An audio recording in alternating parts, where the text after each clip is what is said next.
В Коми всем онкобольным предлагают компенсировать проездные расходы в медорганизации региона, где оказывают специализированную помощь. Соответствующий проект закона подготовлен региональным министерством труда, занятости и социальной защиты по поручению главы республики Владимира Уйба. Злокачественные новообразования отнесены к перечню социально значимых заболеваний. И чаще всего это тяжелые болезни.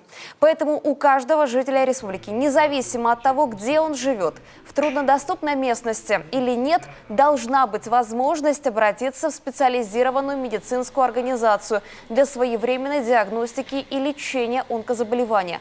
Именно этим руководствовался Владимир Уйба, когда поручил подготовить этот документ, сообщил профильный министр Екатерина Грибкова. А депутаты Госсовета единогласно поддержали включение этого вопроса в повестку уже ближайшей сессии. Сегодня этой мерой поддержки будут пользоваться жители нашей республики, страдающие онкологическими заболеваниями, независимо от места проживания, то есть независимо от критерия труднодоступности района.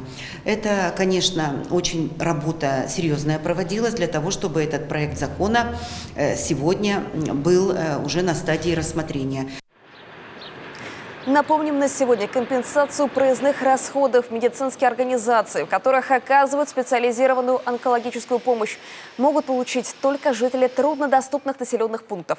Принятие законопроекта обеспечит равные права на получение этой меры для всех проживающих в республике граждан.